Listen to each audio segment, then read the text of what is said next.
Hello friends, welcome back to our YouTube channel.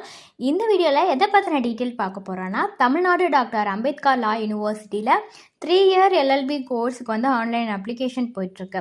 இதில் students இருக்கிற பெரிய டவுட்னு பார்த்தீங்கன்னா, சிஜிபிஏ மார்க் வந்து எப்படி கால்குலேட் பண்ணி என்டர் பண்ணுறதுங்கிறது தான்.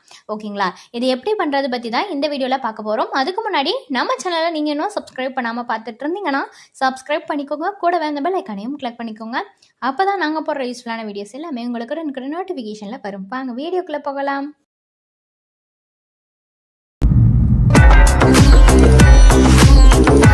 ஸோ மெட்ராஸ் யூனிவர்சிட்டி, அண்ணா யூனிவர்சிட்டிலலாம் பார்த்தீங்கன்னா மார்க் வந்து கொடுக்க மாட்டாங்க. ஓகேங்களா? சப்ஜெக்ட் வைஸ் மார்க் கொடுக்க மாட்டாங்க, கிரேடாக தான் கொடுப்பாங்க.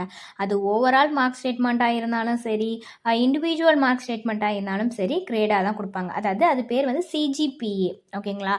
குமுலேட்டிவ் கிரேட் பாயிண்ட்ஸ் ஆவரேஜ் இந்த மாதிரி தான் ஒன்று கொடுப்பாங்க. ஓகேங்களா? ஸோ இதில் பார்த்தீங்கன்னா உங்களுக்கு வந்து டிஸ்பிளேல ஒரு மார்க் ஷீட் தெரியும்.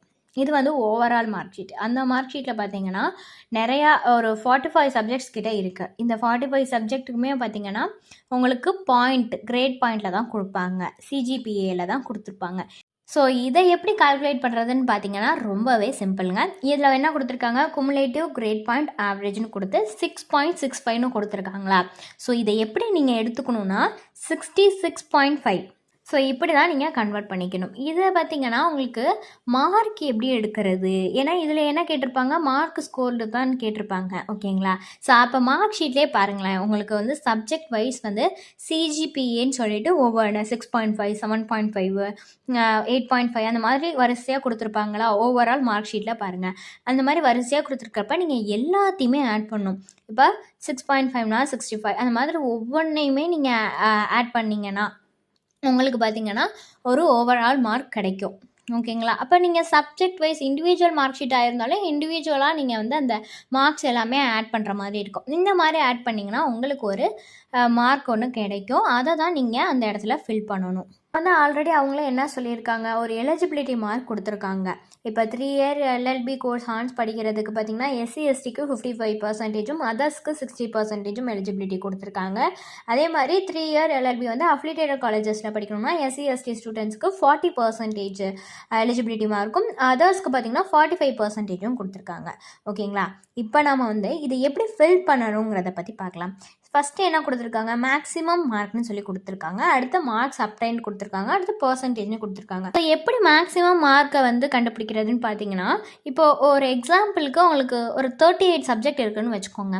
ஒரு சப்ஜெக்ட்டுக்கு 100 மார்க்குன்னு வச்சு 38 சப்ஜெக்ட்டுக்கு 3800 மார்க் வரும். ஓகேங்களா? இப்போ அந்த இடத்துல நீங்கள் அதை தான் ஓவரால் சப்ஜெக்டோட மார்க் வந்து அங்கே என்டர் பண்ணணும்.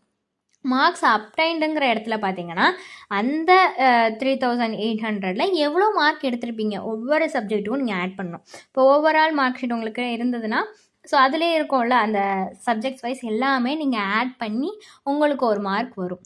அதை வந்து மார்க்ஸ் அப்டைனுங்கிற இடத்துல போடணும். ஸோ 3800க்கு ஒரு 3000 மார்க் எடுத்திருக்கீங்கன்னு வச்சுக்கோங்க. ஸோ மார்க் அப்டைனுங்கிற இடத்துல 3000 அப்படின்னு நீங்கள் என்டர் பண்ணணும். ஓகேங்களா? இன்கேஸ் வந்து நீங்கள் கம்மியான மார்க் எடுத்திருந்தீங்கன்னா உங்களோட பர்சன்டேஜ் கம்மியாக இருக்குது, அவங்க கொடுத்துருந்த எலிஜிபிலிட்டி பர்சன்டேஜோட உங்கள் பர்சன்டேஜ் கம்மியாக இருக்குன்னா நீங்கள் வந்து இந்த கோர்ஸ் அப்ளை பண்ணுறதுக்கு எலிஜிபிள் கிடையாது. அதுலேயே வந்து ஆட்டோமேட்டிக்காக வந்துடும் உங்களுக்கு. ஓகேங்களா?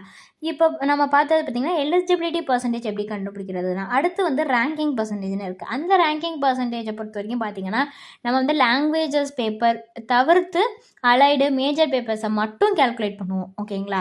இதுதான் வந்து ரேங்கிங் கண்டுபிடிக்கிறது. இதே வந்து இன்ஜினியரிங் லிட்ரேச்சருக்கெல்லாம் பார்த்திங்கன்னா ஓவராலாக நம்ம போடுறது தான் லாங்குவேஜ் பேப்பர் அவங்களுக்கு இருக்காது. ஸோ எல்லாமே அவங்களுக்கு மேஜர்ஸாக தான் இருக்கும். ஸோ அவங்களுக்கெல்லாம் கொஞ்சம் ஈஸியாக இருக்கும். அதே ஆர்ட்ஸ் அண்ட் சயின்ஸ் ஸ்டூடெண்ட்ஸ்க்குலாம் பார்த்தீங்கன்னா பார்ட் 3 தான் அவங்களோட அலைடு மேஜர் பேப்பர். ஓகேங்களா?